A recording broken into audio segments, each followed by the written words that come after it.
ഇവിടുത്തെ ജനങ്ങള് ഇടതുപക്ഷ മുന്നണിക്ക് അനുകൂലമായി വിധി എഴുതിയല്ലോ. ഇടതുപക്ഷ ജനാധിപത്യ മുന്നണി നേതൃത്വം കൊടുക്കുന്ന സഖാ പിണറായി വിജയന്റെ ഭരണ നേട്ടങ്ങളെ കൃത്യമായി അറിയാൻ കഴിഞ്ഞിട്ടുള്ളൊരു സമൂഹമാണ്. ഇനി എന്തിനാ ഇപ്പോൾ തെരഞ്ഞെടുപ്പ്? ഇതെന്തിനു വേണ്ടിയാണ് നടത്തപ്പെടുന്നത്? നമ്മളെ കൊടുത്ത മനസാക്ഷിയുടെ അംഗീകാരം 5 വർഷത്തേക്കാണല്ലോ. അതെന്തിനാണ് ദുർബലപ്പെടുത്തിയത്? ഇതൊക്കെ നമ്മൾ ചിന്തിക്കേണ്ടതില്ലേ? അപ്പൊ ഗവൺമെന്റിന്റെ ഒരു തുടർ സംവിധാനം എന്നതിനേക്കാൾ ഉപരി ഈ നിയോജക മണ്ഡലത്തിന്റെ മൗലികമായി നിങ്ങൾ നൽകിയ അവകാശങ്ങളെ സ്ഥിരതയോടുകൂടി നിർത്താൻ ഉള്ള ഒരു അവസരമായി ഇതിനെ കാണും. അതുകൊണ്ട് ഈ തെരഞ്ഞെടുപ്പിനെ നമുക്ക് ആ നിലയിൽ കാണേണ്ട ധാർമ്മികമായ ഒരു അവകാശവും ബാധ്യതയും നിലമ്പൂരിലെ ജനങ്ങൾക്കുണ്ട്. മറ്റൊരു കാര്യം എടുത്ത് പരിശോധിക്കാം. അത് നാടിന്റെ വികസന കാര്യങ്ങളുമായി ബന്ധപ്പെട്ട ത്രിതല പഞ്ചായത്ത് സംവിധാനത്തിലൂടെ ഗവൺമെന്റ് ചെയ്യുന്ന പ്രവർത്തനങ്ങൾക്ക് വെളിയിൽ വലിയ തോതിലുള്ള മാറ്റങ്ങൾ ദൃശ്യമാക്കാൻ കഴിഞ്ഞില്ലേ? ഇപ്പൊ നമ്മുടെ സ്കൂളുകൾ എടുക്കുക. നമ്മുടെ പ്രദേശത്തെ സ്കൂളുകൾ ഇങ്ങനെയാണ് വരുന്നത്. ഓടിട്ടതും ഓലമേഞ്ഞതും ഷീറ്റിട്ടതും തറമെഴുകിയതുമായ കെട്ടിടങ്ങൾ ഇവിടെ സർവ്വസാധാരണമല്ലായിരുന്നു.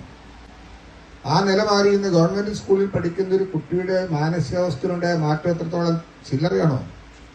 കോമ്പറ്റ് ചെയ്യാനുള്ള മാനസികാവസ്ഥയും പഠനശേഷിയും കർമ്മശേഷിയും നൈപുണ്യവുമെല്ലാം വളർത്തിയെടുക്കാൻ കഴിയത്തക്ക വിധത്തിൽ മനോഹരമായ കെട്ടിടങ്ങൾ, അവർ കൊടുത്ത അടിസ്ഥാന സൗകര്യങ്ങളെല്ലാം അവന്റെ നേട്ടങ്ങളും മാനസികാവസ്ഥയിലും മാറ്റങ്ങൾ വരുത്തിയിട്ടില്ലേ? ഭരണകക്ഷിയാണോ പ്രതിപക്ഷമാണോ എന്ന് നോക്കിയാണോ ഈ നേട്ടങ്ങൾ വരുത്തിയത്? പ്രതിപക്ഷ MLA-മാർ പ്രതിനിധീകരിക്കുന്ന മണ്ഡലങ്ങളിൽ പോലും ഈ മാറ്റങ്ങളെല്ലാം ദൃശ്യമായി കാണാൻ കഴിയും. അതിന്റെ അർത്ഥം എന്താ? ഗവൺമെന്റ് സർവതലസ്പർശിയായ മാറ്റങ്ങൾ ഇടം കൊടുത്ത നേട്ടങ്ങൾ കൊയ്തെടുത്തത് മണ്ഡലത്തിന്റെ നിറവും കളറും രാഷ്ട്രീയ പാർട്ടിയുടെ അവസ്ഥയും നോക്കിയല്ല. ഈ ഗവൺമെന്റ് കേരളത്തിലെ ജനങ്ങൾ ഒരുപോലെയാണ് കണ്ടത്. പ്രാഥമിക ആശുപത്രികളെല്ലാം എത്ര മെച്ചപ്പെട്ട അവസ്ഥയിലേക്ക് ഉയർന്നിട്ടുണ്ട്. അതിനൊക്കെ നമുക്ക് നൽകുന്ന ഉണർവാണ് ഒരു ഗവൺമെന്റിന് കൊടുക്കുന്ന പിന്തുണ. ഇപ്പൊ കോവിഡ് നമ്മളൊക്കെ മറന്നു പോകാൻ പറ്റിയതല്ലോ. കോവിഡിന്റെ ഘട്ടത്തിൽ എന്തായിരുന്നു കണ്ടത്? എല്ലാവരും ഭയവിപുലരായി മാറി. അമേരിക്കയും ജപ്പാനും ജർമ്മനിയും വേണ്ട വിദേശ രാജ്യങ്ങളും വികസിത രാജ്യങ്ങളുമെല്ലാം വൈകുന്നേരം നമ്മുടെ TV ഓൺ ചെയ്യുമ്പോൾ കാണുന്നതിന് ആയിരക്കണക്കിന് ആൾക്കാരുടെ മരണം, ലക്ഷക്കണക്കിന് ആൾക്കാർ കോവിഡ് ഭീതിയിൽ കണ്ടുകൊണ്ടിരിക്കല്ലേ. ഇത് വന്ന് ഇന്ത്യയിലേക്ക് വന്നു. നമ്മൾ അത്ര പെട്ടെന്ന് വരുമെന്ന് പ്രതീക്ഷിച്ചില്ല. ഇന്ത്യ രാജ്യത്തെ പ്രധാനമന്ത്രി എന്ന് പറഞ്ഞു ലോക്ക്ഡൌൺ പ്രഖ്യാപിച്ചു. വാഹന അനക്കെടുത്ത് എല്ലാം വരുത്തി. IT രംഗത്തെ മാറ്റങ്ങള്, വ്യാവസായിക നയത്തിൽ വന്ന മാറ്റങ്ങള്, അടിസ്ഥാന സൗകര്യങ്ങളുണ്ടായ നേട്ടങ്ങള്, ഉന്നത വിദ്യാഭ്യാസ രംഗത്തുണ്ടായ സമാനതകളില്ലാത്ത മാറ്റം, തൊഴിലവസരങ്ങൾ കൂടുതലായി സൃഷ്ടിക്കപ്പെട്ടില്ലേ?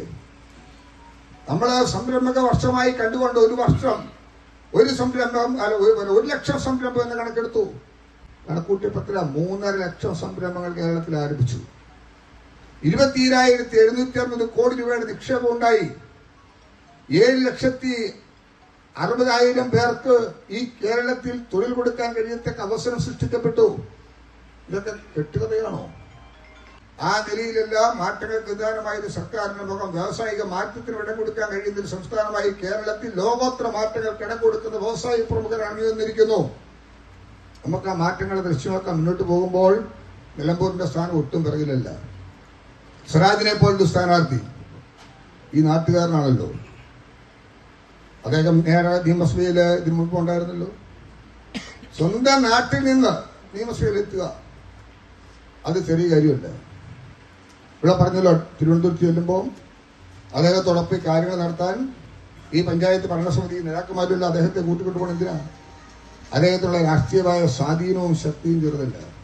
സ്വരാജ് കേരള നിയമസഭയ്ക്കും കേരളത്തിലും വരുംകാല ഭാവിയിലും ഏറ്റവും ശ്രദ്ധേയനായ ഒരു വ്യക്തിയായി മാറുമെന്ന കാര്യത്തിൽ സംശയമില്ല.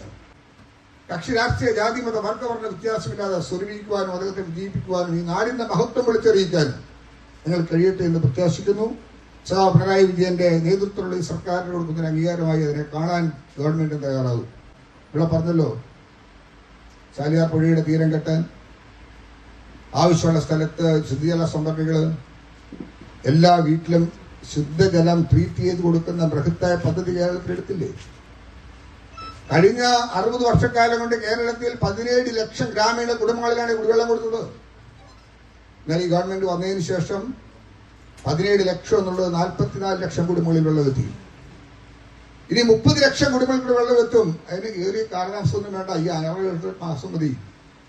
44,000 കോടി രൂപയുടെ ടെൻഡറാണ് കേരളത്തിൽ പൂർത്തിയാക്കി നിർമ്മാണം നടക്കുന്നത്.